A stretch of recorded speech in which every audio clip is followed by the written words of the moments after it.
आज हम बहुविकल्पी एलील का अध्ययन करेंगे कि बहुविकल्पी एलील क्या होता है, जिसे हम मल्टीपल एलील भी कहते हैं। सामान्यतया एक जीन के द्वारा दो ही एलील बने होते हैं, दो प्रारूप होते हैं। एक जीन के द्वारा दो प्रारूप होते हैं। जिस तरह से मेंडल के अंदर बताया गया है कि पौधे का लक्षण है, जिस तरह से अगर हमने पौधे की लंबाई का लक्षण लिया है तो उसके भी दो प्रारूप होते हैं, जैसे एक लंबा पौधा और दूसरा बौना पादप। तो ये मेंडल के द्वारा बताए गए हैं कि एक जीन के द्वारा दो प्रारूपों का नियंत्रण होते हैं, दो प्रारूप पाए जाते हैं। लेकिन कई बार ऐसी स्थितियां बनी हैं जिसमें अधिकांश इस तरह के केस आए हैं जिसके अंदर एक जीन के द्वारा एक से अधिक एलील का नियंत्रण किया जा रहा है। और जब एक जीन के द्वारा एक से अधिक एलील का नियंत्रण किया जाता है, अर्थात एक जीन के पास एक से अधिक एलील उपस्थित होते हैं, तो इस प्रकार के जो एलील होते हैं वो बहुविकल्पी एलील कहलाते हैं। सामान्यतया एक जीन के कितने प्रारूप होते हैं? दो प्रारूप होते हैं। उदाहरण मेंडल के द्वारा बताया गया है, जैसे पौधों की लंबाई का जो लक्षण होता है उसका जो जीन होगा उसके पास दो प्रारूप होते हैं, एक तो लंबा और दूसरा बौना पादप। परंतु कई बार क्या होता है कि एक जीन के एक से अधिक प्रकार के एलील पाए जाते हैं और इस प्रकार के जो एलील होते हैं वो बहुविकल्पी एलील कहलाते हैं। अगर इस बहुविकल्पी एलील को हम समझना चाहें तो इसका उदाहरण मानव में रक्त समूह की जो वंशागति होती है उसके द्वारा समझ सकते हैं कि मानव में जो वंशागति हो रही है वो किस प्रकार से हो रही है, उसको समझना है। मानव में 4 प्रकार के रक्त समूह पाए जाते हैं, जैसा कि हमको ज्ञात होता है। मानव में 4 रक्त समूह ए, रक्त समूह बी, रक्त समूह ए बी और रक्त समूह ओ पाया जाता है।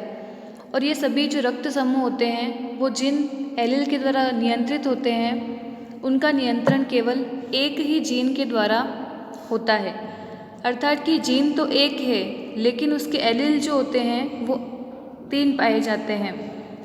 तो इस प्रकार से एक जीन के एक से अधिक एलील होते हैं और यही लक्षण जो होता है बहुविकल्पी एलील कहलाते हैं। बहुत सारे विकल्प एलील जो होते हैं उपस्थित है रक्त समूह के अंदर। जो मानव का रक्त समूह होता है उसका नियंत्रण करने वाला जो जीन होता है, जो एक जीन होता है, उसके पास 3 प्रकार के एलील पाए जाते हैं, जिसके अंदर IA, IB और IO होता है, या इसको हम I भी लिख सकते हैं।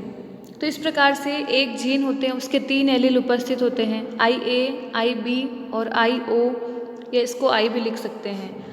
इनको समझते हैं कि मानव में रक्त समूह को ये जीन किस प्रकार से बनाते हैं, ये एलील जो होते हैं वो किस प्रकार से बनाते हैं। इनमें से एलील जो IA होता है और IB होता है वह प्रभावी लक्षण वाले होते हैं। यह IA जो होता है यह एंटीजन A को बनाता है और IB जो होता है वो एंटीजन B को बनाता है। इसीलिए जिस व्यक्ति के अंदर एलील IA उपस्थित है, जिस व्यक्ति के अंदर IA उपस्थित है उसमें रक्त समूह A होता है। इसी प्रकार से यदि IB एलील उपस्थित है, IB अगर एलील उपस्थित है तो वो व्यक्ति के अंदर रक्त समूह B को बनाता है और ये प्रभावी लक्षण वाले होते हैं। इसीलिए अगर ये समयुग्मजीय अवस्था में उपस्थित नहीं भी होंगे तब भी अपना लक्षण प्रदर्शित करेंगे किसी व्यक्ति के अंदर। अगला बिंदु IA और IB एलील यदि एक साथ किसी व्यक्ति के अंदर उपस्थित है तो एक साथ अगर IA और IB उपस्थित होता है तो वह सहप्रभाविता के लक्षण को प्रदर्शित करता है। IA A एंटीजन को बनाएगा और IB B एंटीजन को बनाएगा। इस प्रकार से व्यक्ति के अंदर AB प्रकार का एंटीजन उपस्थित होगा और यह व्यक्ति के अंदर रक्त समूह AB को बनाएगा।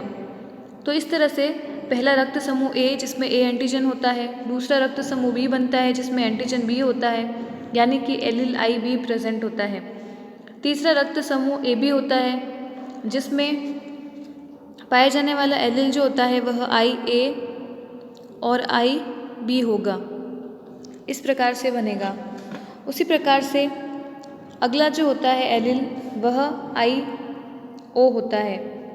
I-O लक्षण के अंदर अप्रभावी होता है और हमें मालूम है कि अप्रभावी कोई भी अगर जीन होगा, अप्रभावी को अपना लक्षण प्रदर्शित करने के लिए हमेशा समयुग्मजीय अवस्था में होना बहुत ज़रूरी होता है। इसीलिए I-O यदि I-O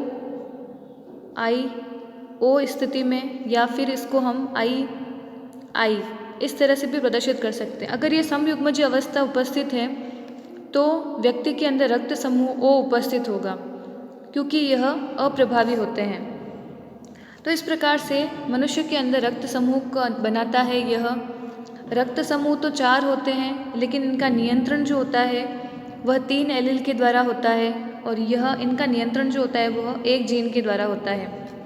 इस प्रकार से एलील IA जो होता है वह एंटीजन A को बनाता है, एलील IB जो होता है वो एंटीजन B को बनाता है और एलील I जो होता है वो किसी प्रकार के एंटीजन को नहीं बनाता है। अब व्यक्ति के जो जीनोटाइप होते हैं वो कौन कौन से हो सकते हैं, कौन कौन से रक्त समूह किस प्रकार बनते हैं उनको देखते हैं।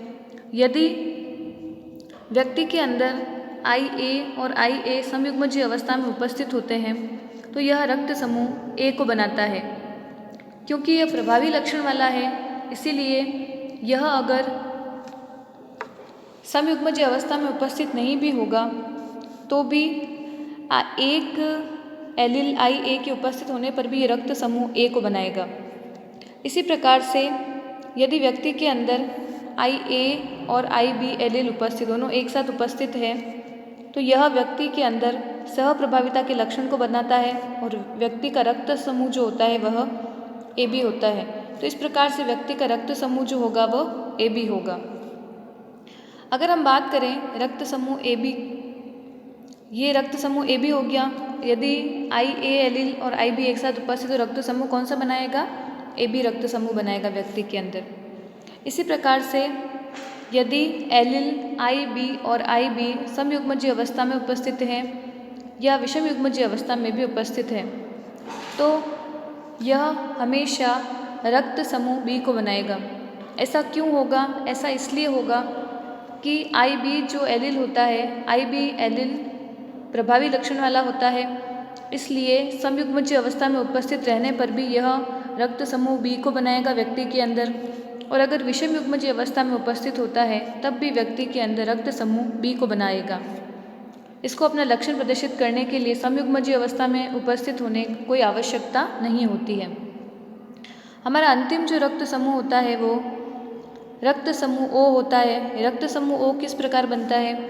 तो रक्त समूह O का निर्माण जो होता है वह 2 I एलील के एक साथ उपस्थित होने यानी कि समयुग्मजीय अवस्था में उपस्थित होने पर ये I जो होता है वो किसी प्रकार के एंटीजन को नहीं बनाता, इसीलिए रक्त समूह O के अंदर किसी प्रकार का कोई भी एंटीजन उपस्थित नहीं होता है। इसको I-O और I-O से भी प्रदर्शित किया जा सकता है। यह समयुग्मजीय अवस्था होगी, ये समयुग्मजीय अवस्था होने पर रक्त समूह O बनाता है।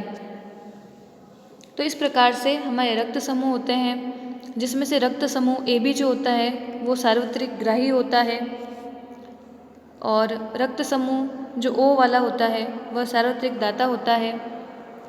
ये लक्षण को बनाते हैं जो कि एलील 3 एलील के द्वारा नियंत्रित होता है। मनुष्य में पाए जाने वाले जो रक्त समूह होते हैं वो 3 एलील के द्वारा नियंत्रित होते हैं और ये जो 3 एलील होते हैं वह केवल एक जीन के द्वारा कंट्रोल होते हैं। तो इस प्रकार से एक से अधिक प्रकार के अगर एलील उपस्थित होते हैं तो इनको हम बहुविकल्पी एलील कहते हैं और इसका सबसे अच्छा उदाहरण हमारा मानव में रक्त समूह की वंशागति होता है।